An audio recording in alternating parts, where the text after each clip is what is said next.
بسم اللہ الرحمن الرحیم اللهم صل علی محمد وآل محمد. بسم اللہ الرحمن الرحیم. رب اشرح لی صدری ویسر لی امری واحلل عقدۃ من لسانی یفقہوا قولی.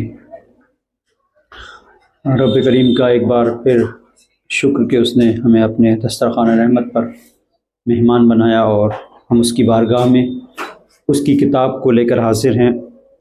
سورہ حجرات قرآن کریم کا صرف وہ سورہ نہیں ہے کہ جس کے اندر اخلاق اور ادب ہمیں سکھایا گیا، بلکہ ایک دستور زندگی ہے.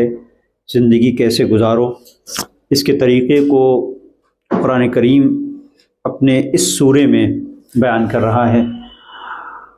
ہم نے آپ کی خدمت میں عرض کیا کہ جو پہلی سورے کی آیت ہے، یا ایھا الذین آمنوا لا تقدموا بین یدی اللہ ورسولہ، یہ آیت ہم سے کہہ رہی ہے کہ صاحبان ایمان اللہ اور اس کے رسول سے آگے نہ بڑھو، آگے مت بڑھو، اور واتقوا اللہ، اللہ کا تقوی اختیار کرو، اس لیے کہ پروردگار سننے والا ہے اور جاننے والا ہے.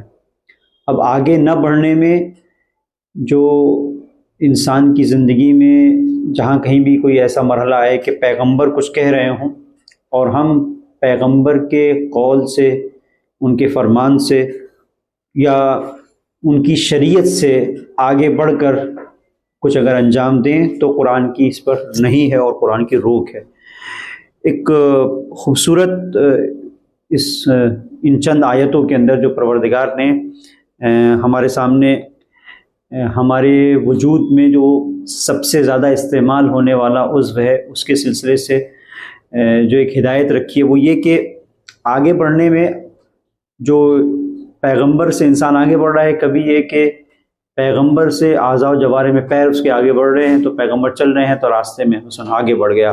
تو میں نے آپ کی خدمت میں عرض کیا کہ مراد صرف یہ نہیں ہے، اگرچہ یہ بھی ایک انسان لحاظ رکھے کہ پیغمبر سے اس اعتبار سے بھی آگے نہ بڑھے کہ پیغمبر کھا رہے ہیں پی رہے ہیں تو ہم ان سے سبقت لے جائیں، لیکن حقیقت میں جو حکم پروردگار ہے، جو شریعت کا حکم ہے، اس شریعت کے حکم سے ہم اپنے آپ کو اوپر نہ لے کے جائیں اور آگے نہ بڑھیں، یہ ہے مراد.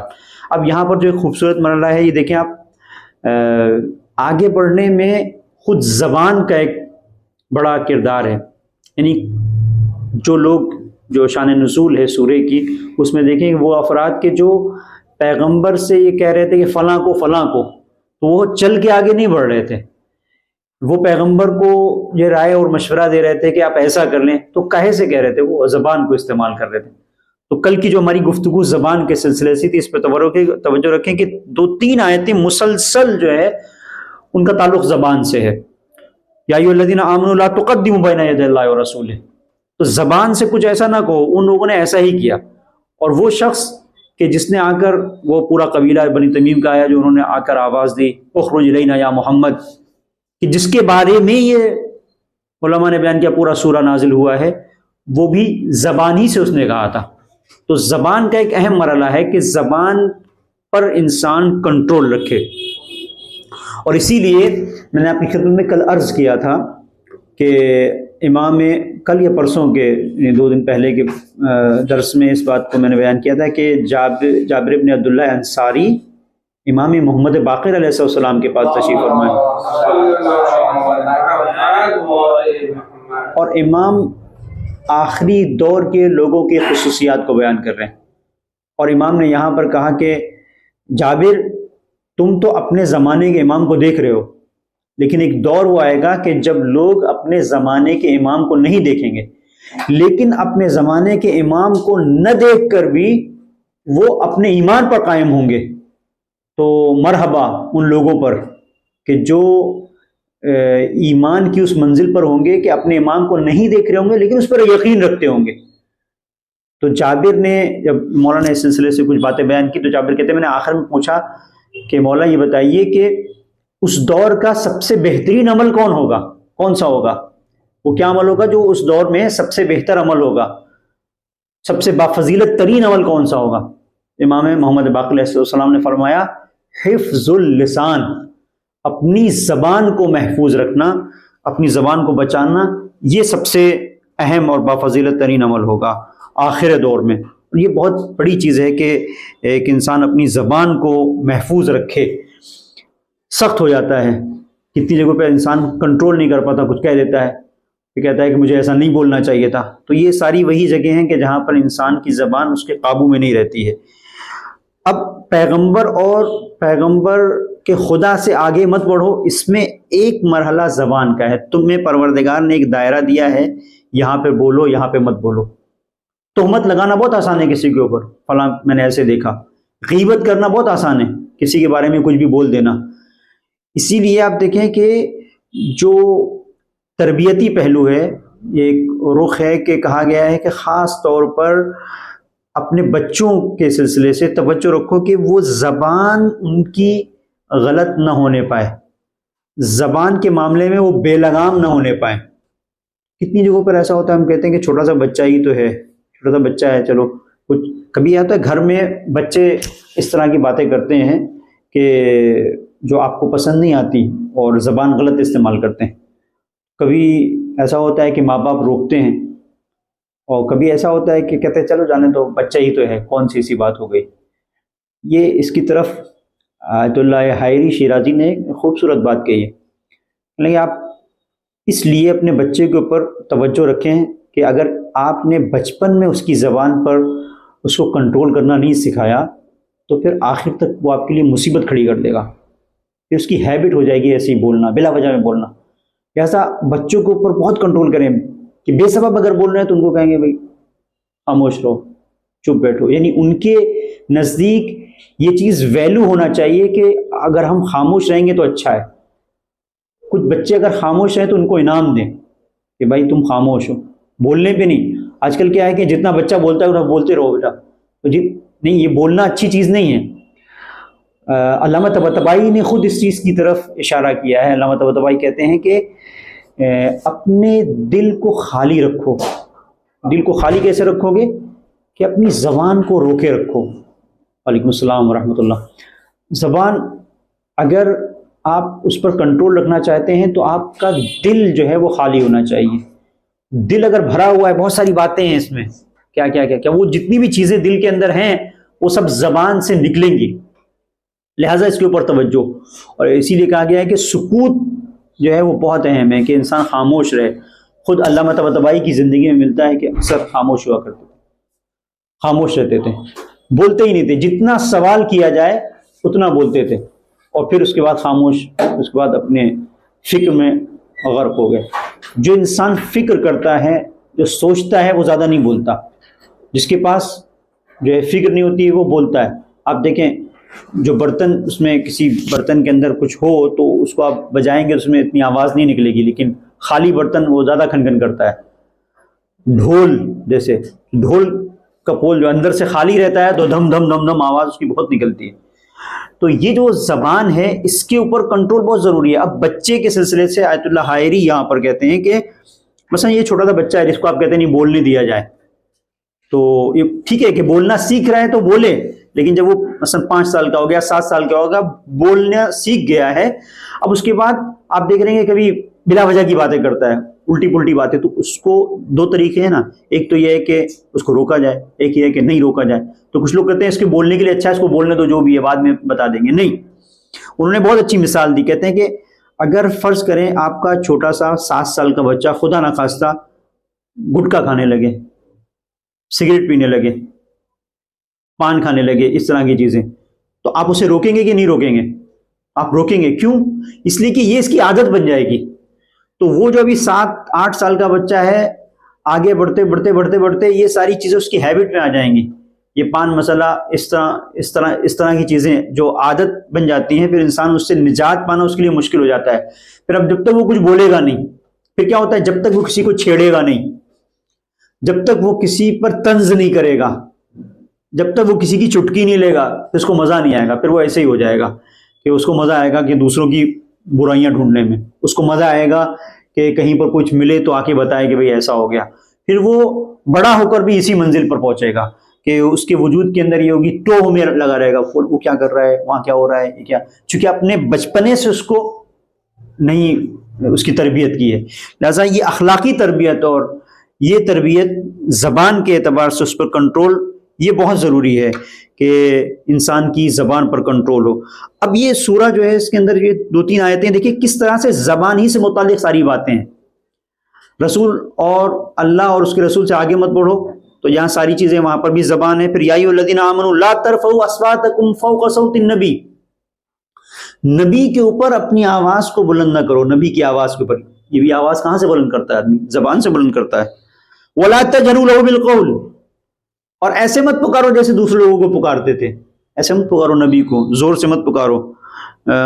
کجہر بعضکم لبعض ان تحبط اعمالکم، کہ پروردگار اس کی بنیاد کے اوپر تمہارے سارے اعمال کو حبط کر دے گا. حبط اعمال یعنی اعمال تمہارے جو تم نے کیا ہے وہ سب ختم ہو جائیں گے، جل جائیں گے، خاکستر ہو جائیں گے. وانتم لا تشعرون، جبکہ تم سمجھتے نہیں ہو. تو یہ دوسری منزل ہے جہاں پر قرآن کریم، بلکہ تیسری منزل ہے کہ جہاں پر زبان کے سلسلے سے روک رہا ہے. نبی کی آواز پر آواز بلند مت کرو. جب گفتگو کر رہے ہو تو وہ گفتگو جو ہے وہ ایسی بلند آواز میں نہ ہو، اس سے اپنے آپ کو بچاؤ. ان الذین، پھر آپ اس کے بعد قرآن کہتا ہے ان الذین یغضون اصواتهم عند رسول اللہ، کہ جو لوگ رسول کے سامنے اپنی آواز کو پھر نیچی لے کے آتے ہیں، دھیما لہجہ اختیار کرتے ہیں. اولئک الذین امتحن اللہ قلوبهم للتقوی، یہ وہ لوگ ہیں جن کا اللہ نے تقوی کے ذریعے سے امتحان لیا ہے. لہم مغفرۃ واجر عظیم، تو ان کے لیے اللہ کی مغفرت ہے، ان کے لیے اجر عظیم ہے. پھر اس کے بعد پھر یہی زبان ہی کی بات ہے. ان الذین ینادونک من وراء الحجرات اکثرهم لا یعقلون، وہ لوگ جو حجروں کے باہر سے رسول کو آواز دے رہے تھے، ینادونک ندا دے رہے تھے، آواز دے رہے تھے، چیخ رہے تھے، من وراء اکثرهم لا یعقلون، یہ کون لوگ ہیں؟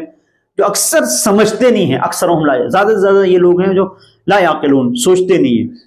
تو جہاں جہاں ہم بلا وجہ میں چیختے چلاتے ہیں، ندا دیتے ہیں، آواز دیتے ہیں کہیں پر بھی، تو اس میں آپ غور کریں کہ زیادہ تر لوگ سمجھتے نہیں ہیں. اچھا، یہ جو آیت ہے تیسری آیت کہ ان الذین یغضون اصواتهم، آواز کو دھیما رکھنا، لہجے کو ملائم رکھنا، یہ شان پیغمبر ہے. دیکھیے پیغمبر جب گفتگو کرتے تھے تو پیغمبر کے سلسلے سے ہے کہ پیغمبر کا لہجہ بڑا نرم تھا. لو کنتا، پیغمبر لو کنتا فظا غلیظ القلب لانفضوا من حولک، قرآن کہہ رہا ہے کہ اگر آپ کا جو لہجہ ہے، آپ کی گفتگو کا انداز سخت ہوتا، لانفضوا من حولک، تو لوگ آپ کو چھوڑ چکے ہوتے، اپنے اپنے کام سے ہوتے. لوگ آپ کی طرف کھنچ کے کیوں آئے ہیں؟ آپ کے لب و لہجے کی وجہ سے. تو بعض جگہوں پر ہمارے یہاں بہت ہے کہ بھائی نہیں، ہمارا تو انداز ہی یہی ہے، کہتے ہیں کہ ہم اس کو کہتے ہیں کہ چکنی چپڑی ہمیں آتی نہیں ہے، ایسے کر کے کچھ جو بولتے ہیں چکنی چپڑی آتی نہیں ہے. مکھن پالش، ہر جگہ مکھن پالش نہیں ہوتی. اگر نرم لہجہ ہے، نرم لہجہ اور مکھن پالش تو الگ الگ چیزیں ہیں. نرم لہجے میں بھی حق کہنا، حق آپ کہہ رہے ہیں، نرم لہجہ ہے، حق کہنا، اس کو مکھن پالش نہیں کہتے. یہ ضروری نہیں ہے کہ جب بھی آپ حق کہیں تو تحکمانہ لہجہ ہونا چاہیے، سخت لہجہ ہونا چاہیے. نہیں، حق کہو لیکن ملائم لہجے میں، حق بات بھی ملائم لہجے میں ہونا چاہیے. بہت ایسے لوگ ہیں کہ جو جب گفتگو کرتے ہیں تو وہ سوچتے ہیں کہ اگر ہم نرم پڑ جائیں گے تو اس کا مطلب یہ ہے کہ سامنے والا سمجھے گا ہم کمزور ہو گئے. سب سے زیادہ اس دنیا میں جو طاقتور بادشاہ ہیں جن کی مثال دی جاتی ہے، ان میں کون ہے؟ فرعون. کس منزل پر تھا؟ اپنے کو خدا کہتا تھا، خدا کہتا تھا. جب جناب موسیٰ اور جناب ہارون سے قرآن نے کہا ہے کہ پروردگار نے حکم دیا کہ جاؤ فرعون کے پاس، تو کیسے کہا، کہ کس طرح سے جاؤ؟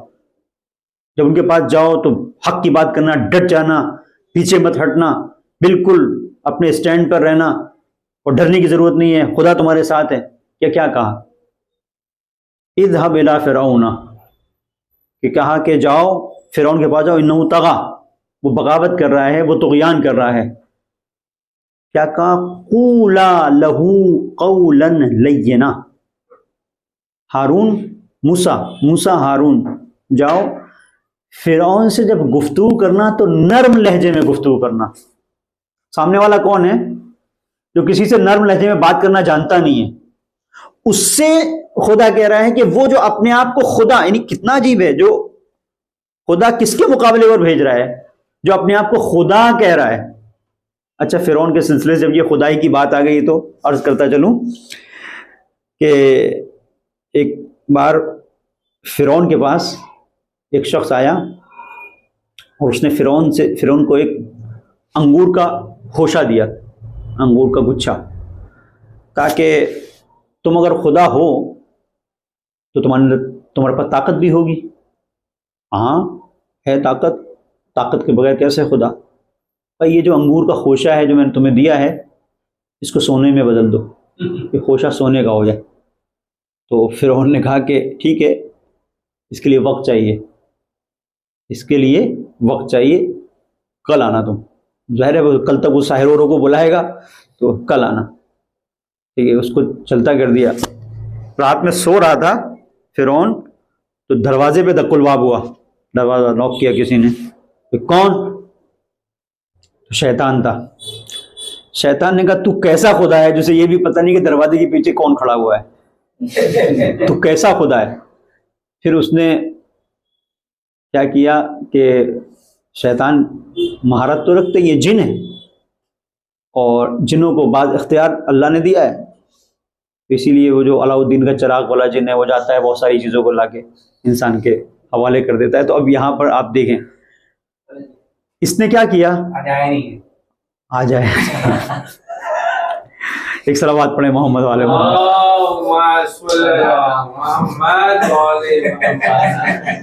آج آپ چراغ بھول گئے اس میں گھر پہ۔ تو اب اس نے یہ کہا کہ یہ خوشہ جو انگور کا تھا، انگور کے خوشے کو اس نے سونے میں تبدیل کیا، اور سونے میں تبدیل کر کے اس کے حوالے کیا کہ دیکھ میں شیطان ہوں اور میں یہ کر سکتا ہوں۔ اب یہاں پر قابل عبرت جو پوائنٹ ہے وہ یہ کہا کہ فرعون، دیکھیں شیطان نے بھی کہیں کہیں بہت اچھی باتیں کی ہیں، تو ہر اچھی بات کرنے والا جو ہے ایسا نہیں کہ بہت اس لائق ہو کہ اس کی بات کی پیروی کی جائے۔ اچھی بات کرنے والا شیطان بھی ہوا کرتا ہے۔ اچھی بات صرف کر دینا وہ مرحلہ نہیں ہے، اچھی بات کرنے کے بعد اس پر عمل کرنا، خدا کی راہ پر رہنا، یہ منزل ہے۔ اب اس نے ایک اچھی بات یہ کی کہ اس کو نصیحت کی فرعون کو، کہا کہ میرے اندر اتنی طاقت ہے کہ میں اس انگور کے خوشے اور اس گچھے کو سونے میں بدل سکتا ہوں، لیکن اس کے بعد بھی میں اللہ کے بندوں کی فہرست میں نہیں ہوں، اللہ کی بندگی کے لائق نہیں ہوں۔ یعنی میرا شمار اگر ہو تو وہاں پر مجھے الگ کر دیا جائے گا کہ بندگان خدا میں یہ نہیں ہے، یہ کس میں ہے؟ یہ نافرمان لوگوں میں ہے۔ تو اتنی طاقت رکھنے کے باوجود کہ میں اس انگور کو سونے میں تبدیل کر سکتا ہوں، میں اللہ کے بندوں میں کہلائے جانے کے لائق نہیں۔ تو سوچ کہ تو یہ بھی نہیں کر سکتا ہے کہ انگور کو سونے میں بدل دے، اور تو اپنے آپ کو خدائی کا دعویٰ کر رہا ہے۔ میں جب اپنے آپ کو بندہ کہلوانے کے لائق نہیں ہوں تو شرم نہیں آتی؟ تو اپنے کو خدا کہہ رہا ہے، اور تیرے اندر اتنی طاقت بھی نہیں ہے جو میں کر سکتا ہوں، جو شیطان کر سکتا ہے وہ بھی نہیں کر سکتا، تو اس کے بعد تو اپنے آپ کو کہتا ہے کہ میں خدا ہوں۔ بہرحال بات یہاں پر تھی کہ جناب موسیٰ اور جناب ہارون سے پروردگار نے کہا کہ جاؤ قولا لہو قولا لینا، اس سے جب گفتگو کرنا تو نرم انداز سے۔ اس کا مطلب اگر کسی سے نرم انداز سے گفتگو اگر انسان کر رہا ہے تو قرآن کے فرمان پر عمل کر رہا ہے۔ یہ نرم لہجہ بہت ضروری ہے۔ یہ تو آج کل کا رائج کلچر ہو گیا ہے کہ نہیں، مطلب اگر ہم نرم آواز میں بات کریں گے تو سمجھیں گے یہ تو ویسے ہی، یہ قرآنی کلچر نہیں ہے۔ قرآنی کلچر یہ ہے کہ ہمیشہ گفتگو جو ہے وہ نرم لہجے میں ہو، اور پیغمبر کی شان تھی لو کنت فظا غلیظ القلب، اگر پیغمبر آپ سخت دل ہوتے لانفضوا من حولک، لوگ آپ کو چھوڑ کے جا چکے ہوتے۔ پیغمبر کا کمال ہی یہ تھا۔ آپ دیکھیں روایت کہتی ہے کہ جب پیغمبر اپنے میسج کو، اپنے پیغام کو پہنچا رہے ہیں تو جو مشرکین ہیں، جو کفار ہیں، جنہیں پیغمبر کی گفتگو اچھی نہیں لگتی، پیغمبر کا پیغام اچھا نہیں لگتا، انہوں نے پیغمبر کو اذیتیں دی۔ ایک مقام پر پیغمبر طائف میں گئے ہیں تو پیغمبر کو بہت مارا ہے، زخمی ہو گئے پیغمبر۔ اور اس زخمی حالت میں پیغمبر کسی جگہ کو تلاش کر رہے تھے کہ جہاں پر ٹھہر جائیں اور تھوڑا آرام کریں. تو طائف میں روایت میں کہ ایک باغ تھا، پیغمبر نے دیکھا یہ باغ ہے، یہاں پر میں جا کر ٹھہر کے آرام کر سکتا ہوں. اس باغ میں گئے تو اوپر سے وہ جو باغ تھا، وہ باغ کے برابر میں باغ کے مالک کا گھر تھا، یا اس نے باغ ہی میں کچھ ایسا بنایا ہوتا، اوپر سے دیکھ رہا تھا کہ پیغمبر اس طرح سے زخمی، مجروح، لہو بہہ رہا ہے، اور اس طرح سے پیغمبر کو ایک شخص آ رہا ہے، پہچان گیا کہ یہ پیغمبر ہے. اس کو تھوڑا گرمی تھی، دھوپ تھی، کہ اندر اس کے دل میں ایک رحم آیا، اور اس نے اپنے غلام سے کہا کہ جاؤ یہ کوزہ ہے پانی کا، یہ پیغمبر کو لے جا کے دے دو، اور دیکھو بات نہیں کرنا، ٹھہرنا نہیں، بس پانی دے کے چلا آنا. کیوں؟ اس لیے کہ یہ جادوگر ہے، یہ تمہیں اپنے جادو میں پھنسا لے گا، یہ ساحر ہے. ٹھہرنا نہیں وہاں پر. وہ جو تھا غلام، سیاہ غلام تھا، وہ اپنا کاسا لے کے، کوزہ لے کے پیغمبر کی خدمت میں آ رہا تھا. پیغمبر نے اس کو دیکھا تو جیسے ہی پیغمبر کے پاس گیا، پیغمبر نے کہا السلام علیکہ ایھا الاخ العرب، اے عربی بھائی تم پر میرا سلام. یہ جس کے پیروں سے گویا زمین نکل گئی، آج تک کسی نے اسے سلام نہیں کیا. جیسے ہمارے یہاں ہے نا، جو آپ کے کہیں ایسی جگہ پر جو چائے وائے کے جو ہوٹل رہتے ہیں، اس میں دیکھیں جو بیچارے بچے کام کرتے ہیں ان کو کیسے کہتے ہیں، اے ادھر آ، وہ لے کے آ، یہ کر.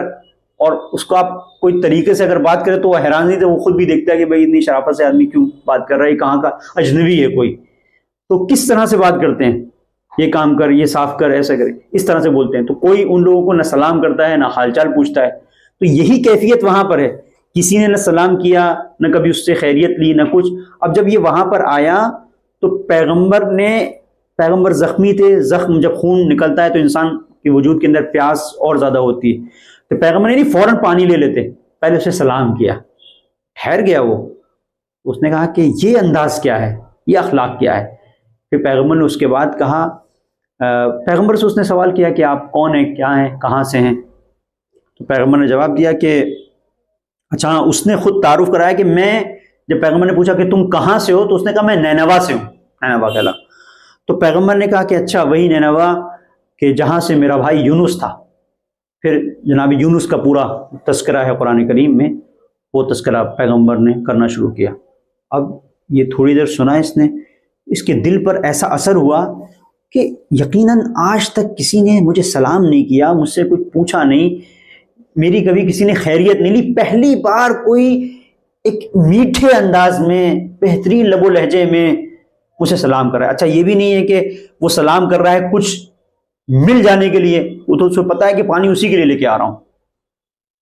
تو سلام کر رہا ہے انسانی شخصیت کے لیے. اتنا اثر کیا کہ اس کے مالک نے کہا تھا ٹھہرنا نہیں، وہیں پر رک گیا، اور صرف رکا نہیں بلکہ کہا کہ مجھے معلوم پڑتا ہے کہ آپ کی شخصیت اوروں سے مختلف ہے. تو پیغمبر نے بتایا کہ میں اس طرح سے رسول بنا کر بھیجا گیا ہوں، کہا مجھے اپنے دین کا کلمہ پڑھوائیں. فوراً اس نے کہا اشہد اللہ الہ الا اللہ اشہد ان محمد رسول اللہ. تو یہ جو اشہد اللہ الہ الا اللہ، اس نے کلمہ توحید کو جاری کیا، رسالت کی گواہی دی. اس کے پیچھے کیا ہے؟ اس کے پیچھے یہی نرم لہجہ ہے. یہ اگر نرم لہجہ نہ ہوتا تو ظاہر ہے کہ اسلام نہیں لے کے آتا. نرم لہجہ بہت اہم ہے. ابو ذر کا ایک جگہ سے گزر ہوا، ایک شخص نے ابو ذر کو اسی طریقے سے کچھ تانا دے کے کوئی بات کہی، ابو ذر پلٹے کہ اسے جواب دیں. پیغمبر نے کہا نہیں ابو ذر، زبان تمہارے پاس ہے، تم جواب دے سکتے ہو لیکن جواب مت دو. اس سے کیا کرو گے؟ جب تم جواب نہیں دو گے تو اپنے خدا کو اپنے سے راضی کرو گے، اور جو یہ شخص ہے یہ خود نادم ہو جائے گا تھوڑی دیر کے بعد. جس نے جو تم پر طنز کیا ہے، جو تمہارے لیے جملہ استعمال کیا ہے، تم آگے بڑھ جاؤ. یہ جو انسان کی زبان ہے یہ بہت اہم ہے. یہ دلوں کے حال کو بدل دیتی ہے، دلوں کی کیفیت کو بدل دیتی ہے. اور کبھی کبھی یہی وہ چیز ہے کہ جس کی وجہ سے بڑے بڑے جھگڑے ہوتے ہیں، بڑے مسائل پیدا ہوتے ہیں. جناب ابو ذر ہی کے سلسلے سے یہ حدیث ہے، توجہ کیجیے گا. جناب ابو ذر نے اس چیز کو بیان کیا. حدیث میں ایک صلوات پڑھیں محمد وآل محمد.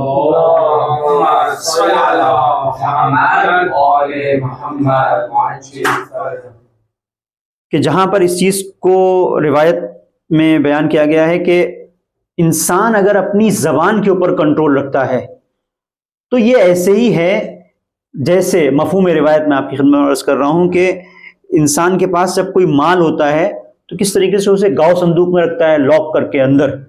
سونے چاندی کے اگر اس کے پاس کچھ ہے، اگر مال ہے تو وہ اسے محفوظ جگہ پر رکھنے کی کوشش کرتا ہے. کیوں؟ اس لیے کہ یہ سونا چاندی ہے. اس کو کہتے ہیں عربی میں مہر لگا کے رکھنا، مہر کر دینا، مہر لگا کے رکھ دیا اس کے اوپر، لاک کر دیا اسے، سیل کر دیا، سیل کر دیا اسے. اب دیکھیں امام محمد باقر علیہ السلام کی بھی حدیث ہے، ان ھذا اللسان، بے شک یہ زبان، مفتاح کل خیر و شر، یہ زبان ہر ایک نیکی اور برائی کی چابی ہے. زبان نیکی اور برائی کی چابی ہے. فینبغی للمؤمن ان یختم علی لسانہ کما یختم علی ذهبہ وفضتہ، تو انسان کے لیے ضروری ہے کہ اپنی زبان پر ویسے ہی چابی لگائے جیسے وہ سونے اور چاندی کو جو ہے وہ لاک کر کے رکھتا ہے، اس پر ایسے ہی مہر لگائے. جناب ابو ذر کی جو میں مثال دے رہا تھا وہ یہ تھی، امام محمد باقر علیہ السلام ہی کی حدیث ہے کہ کان ابو ذر یقول، جناب ابو ذر کہا کرتے تھے کہ یا مبتغی العلم، اے علم اور دانش کو ڈھونڈنے والے، اے علم کے پیچھے چلنے والے، تلاش کرنے والے، ان ھذا اللسان مفتاح خیر و مفتاح شر، بے شک یہ زبان چابی ہے اچھائی کی اور چابی ہے برائی کی. فاختم علی لسانک، تو اپنی زبان کو سیل کر کے رکھو. کما تختم علی ذہبک و ورقک، جس طریقے سے تم سونے اور چاندی کو رکھتے ہو ایسے ہی اپنی زبان کو سیل کر کے رکھو. سونا چاندی انسان محفوظ رکھتا ہے، تو محفوظ رکھنے کے لیے اس زبان کو سیل کر کے رکھو. چونکہ پھر یہ زبان اگر تم نے اسے چھوڑ دیا تو پھر یہ تمہیں کہیں کا نہیں چھوڑے گی. اور اگر کسی نے زبان کے اوپر کنٹرول رکھا تو زبان اسے روایت میں ہے کہ امیر بنا دے گی. امیر یعنی حکومت تک پہنچا دیتی ہے زبان. انسان اگر اپنی زبان پر کنٹرول رکھتا ہے، اور اگر زبان پہ کنٹرول نہیں ہے تو اب انسان کہیں غلام بنتا ہے، کہیں قیدی بنتا ہے، کہیں زندان میں جاتا ہے. یہ سارے مسائل ہیں. روایت میں ہے کہ جب انسان صبح میں کبھی اٹھتا ہے، اذا اصبح ابن آدم، اصبحت، جب وہ صبح اٹھتا ہے تو اس کے تمام اعضاء، اصبحت الاعضاء کلها تستکفی اللسان، تو تمام اس کے اعضاء و جوارح کہتے ہیں کہ بھائی، زبان سے کہتے ہیں کہ اب تو صبح ہو گئی ہے لیکن ذرا خیال رکھنا، ایسا کچھ نہیں کرنا کہ ہم مشکل میں آ جائیں، ہم پھنس جائیں.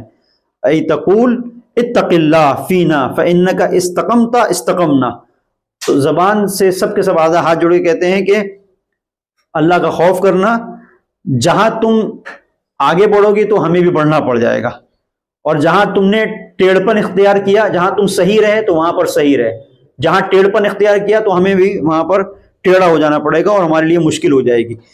اور روایت اس چیز کو بیان کرتی ہے کہ جو عقل مند انسان ہوتا ہے وہ ہمیشہ اس بات کا لحاظ رکھتا ہے. کیوں؟ اس لیے کہ اس کی زبان اس کی عقل اور اس کے دل کے پیچھے ہوتی ہے. میں نے کل بھی اس چیز کو آپ کی خدمت میں عرض کیا تھا کہ لسان العقل وراء قلبہ، عقل انسان کی زبان اس کے قلب کے پیچھے ہے. لسان الجاہل، لیکن ایک جاہل انسان کی زبان آگے ہے اور اس کی سوچنے سمجھنے کی صلاحیت پھر وہ پیچھے رہ جاتی ہے. پھر وہ بولتا ہے اور بولنے کے بعد پھر وہ تعجب کرتا ہے کہ مجھ سے کیا ہو گیا. مختلف انداز سے اس طرح کی روایتیں ہیں کہ قلب الاحمق فی فمہ، انسان جو احمق ہوتا ہے اس کا جو دل ہے اس کے منہ میں رہتا ہے، اس کا دل منہ میں، یعنی زبان اس کے منہ میں ہے. وفم الحکیم فی قلبہ، اور جو حکیم انسان ہے، جو سمجھدار انسان ہے، اس کا منہ اس کے دل میں رہتا ہے. یعنی جو احمق ہے اس کا دل اس کے منہ میں ہے، اور حکیم انسان کا منہ اس کے دل کے اندر رہتا ہے. یہ اس کے اوپر توجہ کی ضرورت ہے کہ سلامت الانسان فی حفظ اللسان، انسان کی سلامتی اور انسان کی کامیابی اسی بات میں ہے کہ انسان اپنی زبان کو محفوظ رکھے. اور کہا گیا ہے جتنا جتنا آپ زبان کو محفوظ رکھیں گے، زبان زندان میں رہے گی، اتنا آپ آزاد رہیں گے. کہیں کہیں ایسا ہوتا ہے کہ زبان انسان کو پھر زندان میں پہنچوا دیتی ہے. اور زبان کے سلسلے سے ہے کہ جو میں نے کل بھی حدیث آپ کی خدمت میں بیان کی تھی مولا کائنات امیر المومنین علی بن ابی طالب علیہ السلام کی، کہ جہاں مولا نے سداد کو بیان کیا. سداد کیا ہے؟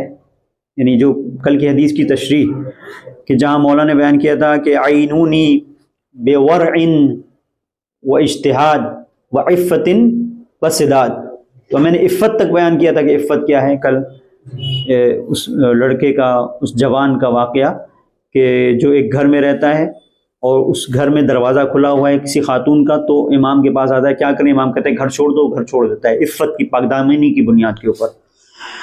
سداد، مولانا نے کہا عفتن و سداد، میری مدد کرو ورا کے ذریعے سے، یعنی جہاں پر شبہے بھی ہوں تو وہاں پر بھی تمہیں شبہات سے بچنا ہے، اور دین پر عمل کرتے ہوئے ورا کے ساتھ، پرہیزگاری کے ساتھ کوشش کرتے ہوئے آگے بڑھنا ہے. عینونی بورع و اجتہاد، اجتہاد کے ساتھ کوشش کرنا ہے. اس کے بعد عفتن و سداد. سداد کیا ہے؟ سداد کیسے کہتے ہیں؟ سداد کے سلسلے سے کہا گیا کہ الصواب فی القول والفعل، انسان قول و فعل میں ایک رہے اور صحیح راستے کے اوپر رہے، بدلے نہیں، کبھی اس کی زبان کچھ کہہ رہی ہے اور اس کا عمل کچھ اور کہہ رہا ہے، ایسا نہ ہو. سداد سیدھا راستہ، اسے سداد کہتے ہیں. اس سیدھے راستے کو امام حسن مجتبی علیہ السلام نے سداد کے طور پر بیان کیا. جب مولا کائنات امیر المومنین علی بن ابی طالب علیہ السلام کے پاس ایک شخص آتا ہے اور آنے کے بعد مولا سے کچھ سوالات کرتا ہے کہ مولا اس کے جوابات کیا ہیں، تو مولا نے امام حسن مجتبی علیہ السلام سے پوچھا کہ بیٹا تم بتاؤ کہ وما السداد، سداد کیا ہے؟ تو امام حسن مجتبی علیہ السلام نے سداد کو اس طرح سے بیان کیا کہ دفع المنکر بالمعروف، اچھائی کے ذریعے سے برائی کو دور کرنا.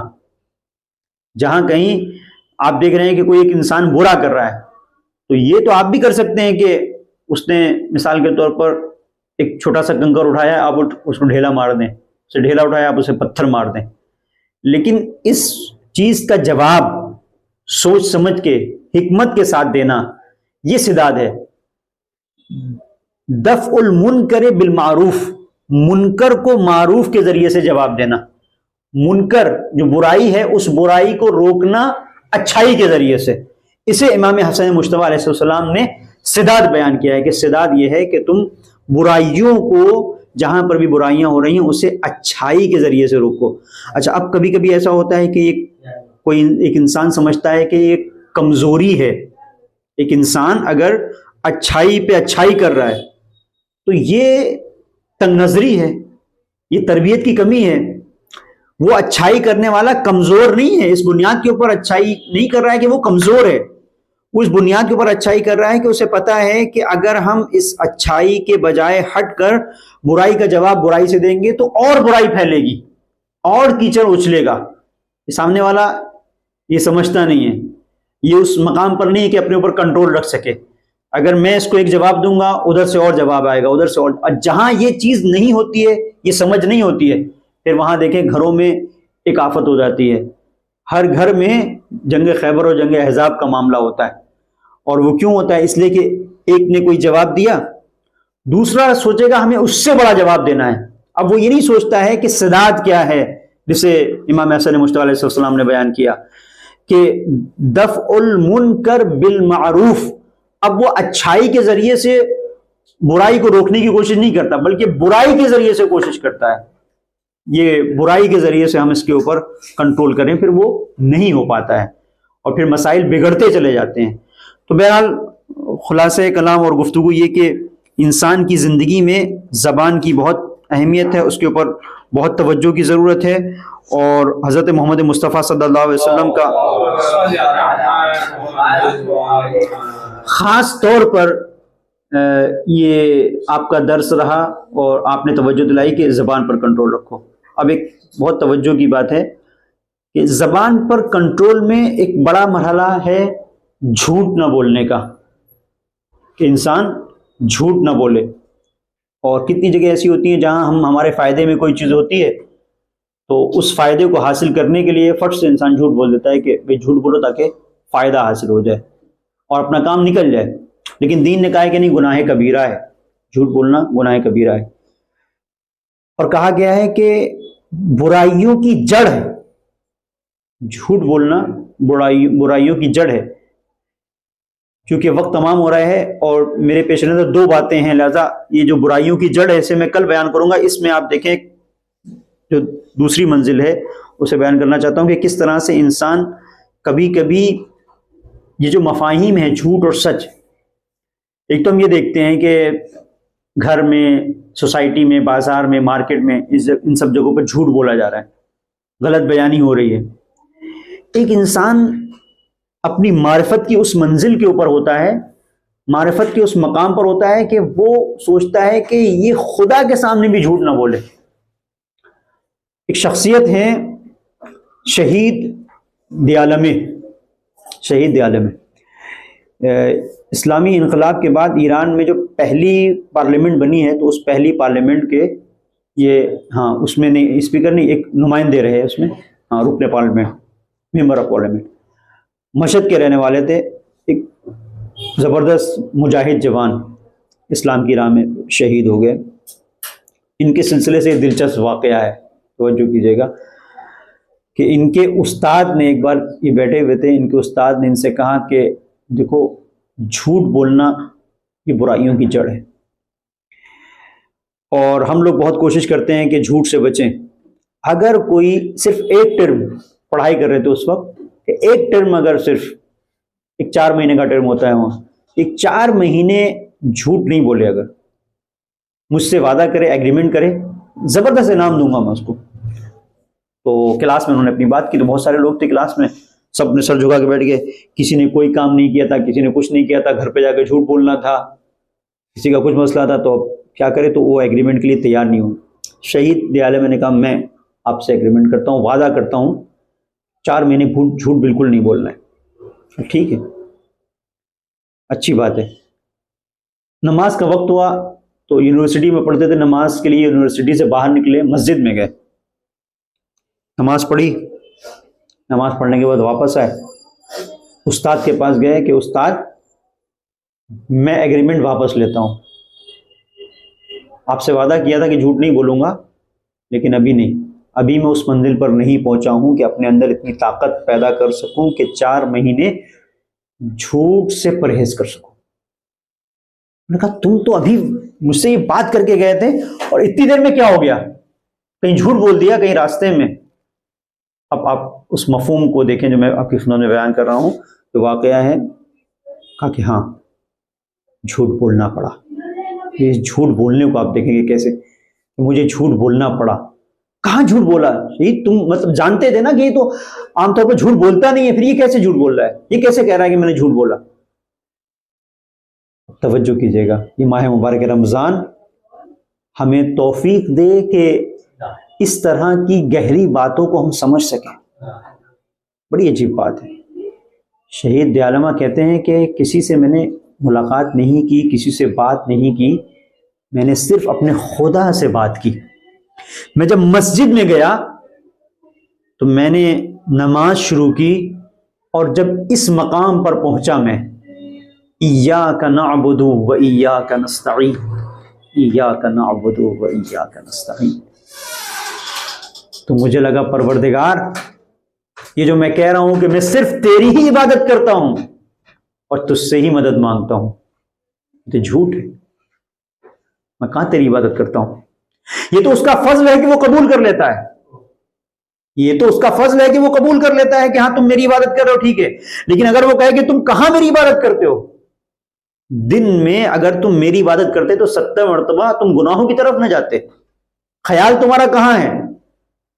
کہاں تم جب ڈاکٹر کے پاس جاتے ہو تو تمہارے وجود کے اندر یہ رہتا ہے کہ یہ ڈاکٹر نہیں، خدا شفا دے رہا ہے.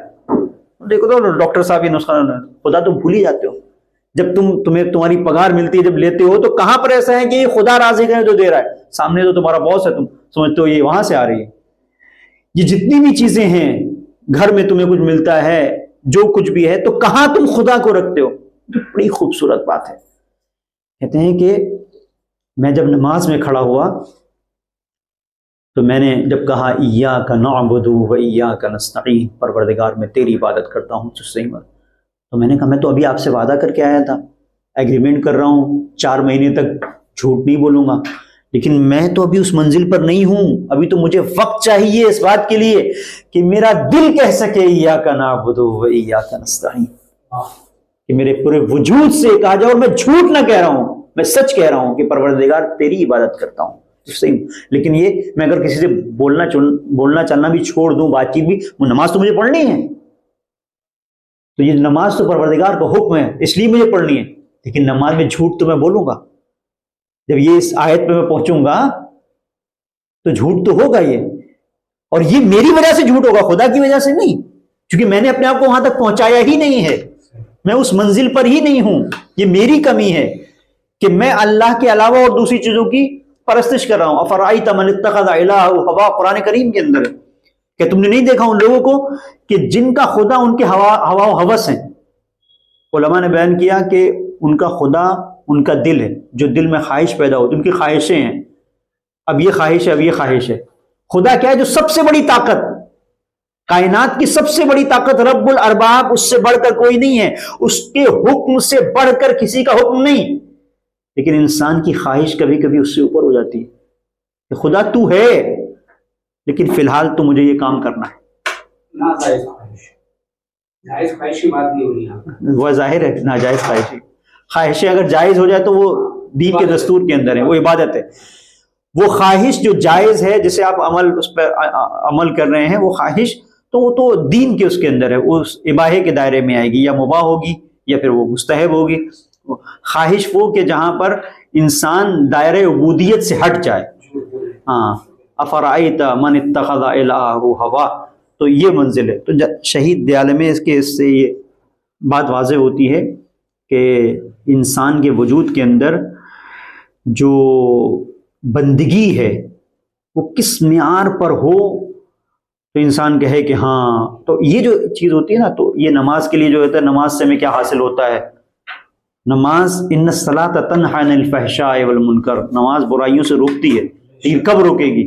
جب انسان اس منزل پر آ جائے، کم سے کم اتنی سمجھ ہو جائے کہ جو میں نماز پڑھ رہا ہوں یہ کیا ہے. بس یہاں پر آج کی گفتگو کو روکتے ہوئے انشاءاللہ وصلی اللہ علی محمد وعلی آلہ.